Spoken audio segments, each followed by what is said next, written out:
सीता के कम पढ़े लिखे होने के कारण सीता का विवाह एक गरीब परिवार में हुआ। वहीं लक्ष्मी की सुंदरता पर रीझ कर एक अमीर व्यक्ति ने उससे विवाह किया। अपनी सुंदरता का घमंड तो लक्ष्मी को पहले ही से था, विवाह के बाद उसे दौलत का भी घमंड हो गया।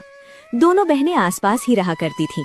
जब भी मौका मिलता लक्ष्मी सीता को उसकी गरीबी के कारण नीचा दिखाने की कोशिश करती। अरे सीता, तुझे पता है अभी अभी मेरे पति ने मुझे सोने का हार दिलाया और तुम्हारे खेत के पास वाला जो खेत है वो भी हम खरीद रहे हैं। तुमने तो शादी के बाद कुछ भी नहीं खरीदा होगा, मगर कर भी क्या सकती हो तुम्हारे पति के तो खाने के ठिकाने नहीं है, वो तुम्हें क्या खरीद कर देगा।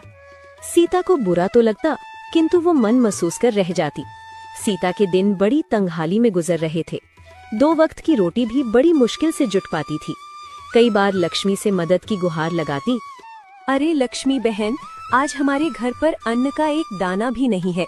ऐसे में मेरे पति जमींदार के घर पर गए, मगर जमींदार ने पैसे देने से इनकार कर दिया। तो लक्ष्मी बहन, आज तुम थोड़े पैसे की मदद कर दो, फसल बिकते ही हम तुम्हारे पैसे लौटा देंगे। अरे बहन, तू आज पैसे मांगने आई है? अगर तू कल पैसे मांगने आती तो मैं तुझे थोड़े बहुत पैसे दे भी देती।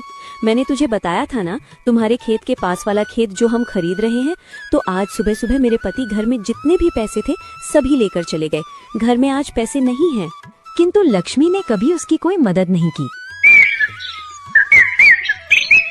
एक दिन सीता ने सोचा, लक्ष्मी ने भी पैसे देने से इनकार कर दिया, अब मैं क्या करूं? एक काम करती हूँ, मैं मेरे बड़े भैया के घर जाकर उनसे पैसे मांगती हूँ, वो मुझे पैसे देने से मना नहीं करेंगे।